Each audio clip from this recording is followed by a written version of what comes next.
Samajwadi party के राष्ट्रीय अध्यक्ष अखिलेश यादव ने आज फर्रुखाबाद नीम करोली के धाम के पास कार्यकर्ता सम्मेलन किया, जिसमें सैकड़ों की संख्या में कार्यकर्ता नजर आए और माननीय अखिलेश यादव ने समाजवादी के विकास की ओर दिखाया समाजवादी रास्ता। सरकार बनेगी तो फर्रुखाबाद को दोनों एक्सप्रेसवे पे जोड़ने का काम समाजवादी लोग करेंगे। यहाँ की सड़कें, चाहे वो सड़क जो लिप्पू लेक जाती है फर्रुखाबाद फतेहगढ़ होकर के, जिस समय चीन का हमला हुआ था या लद्दाख में जो घटना घटी थी, उस समय समाजवादियों ने सुझाव दिया था कि जो सड़क ग्वालियर से लेकर के लिप्पू लेक जाती है, इटावा होकर के, बेवर होकर के, फरका फतेहगढ़ होकर के सीधी चली जाती है आपकी पहाड़ों में लिप्पू लेक तक, उस सड़क को 6 लेन बनाया जाए। लेकिन सरकार ने नहीं बनाया है। हम आपको भरोसा दिलाते हैं, जिस तरीके से 4 लेन से जिला मुख्यालयों को जोड़ने का काम हुआ था, आने वाले समय में भी हम लोग जोड़ने का काम करेंगे। बौद्ध तपोभूमि संकिसा, इसके लिए समाजवादी सरकार में बहुत काम हुआ था, सब तरफ से सड़कें बनी थी। अगर वहां के क्षेत्र को और विकास से जोड़ने के लिए अगर काम करना पड़ेगा तो हम लोग करने का काम करेंगे। वहीं हमारे बाबा नीम करोली धाम है, ये मैं इस धाम को प्रणाम करता हूं, धरती को प्रणाम करता हूं और आपको भरोसा दिलाता हूं कि जब समाजवादी सरकार बनेगी तो फर्रुखाबाद का विकास रुकेगा नहीं, बल्कि और तेजी से विकास कराने का काम करेंगे। मैं इस समय जो समाजवादी पार्टी और गठबंधन के प्रत्याशी हैं, उनके पक्ष में सबसे पहले कायमगंज में मैं सर्वेश अम्बेडकर जी के लिए आपसे सहयोग और मदद मांगना चाहता हूं कि इनकी मदद करिए, इन्हें एक वोट दिलाइए। दूसरी सदर से महान दल और समाजवादी पार्टी की गठबंधन की प्रत्याशी हैं श्रीमती सुमन साख, इनकी भी मदद करने का काम करना, एक वोट इन्हें देने का काम करना। वहीं हमारे भोजपुर से अरशद जमात सिद्दीकी चुनाव लड़ रहे हैं। अरशद जमात सिद्दीकी जी की मदद करोगे कि नहीं करोगे? मैं पिछली बार भी इनके लिए वोट मांगने आया था, वो पहला चुनाव था, थोड़ा पीछे रह गए। बताओ इस बार इन्हें जिता करके विधानसभा में भेजोगे कि नहीं भेजोगे?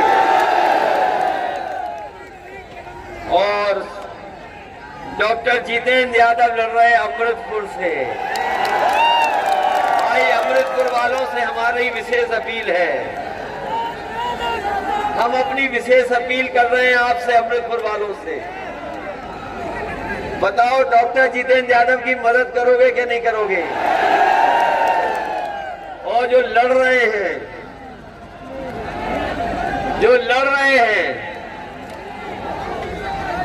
उन्होंने कई बार ऐसा काम किया जिसकी आप कल्पना नहीं कर सकते हो।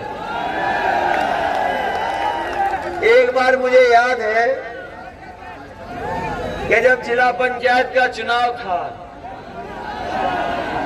और पार्टी की तरफ से वो चुनाव लड़ रहे थे, बड़ा संकट का समय था विपक्ष में, और जानते हो जिला पंचायत के चुनाव में क्या क्या चलता है, वो बात आपसे छिपी नहीं है।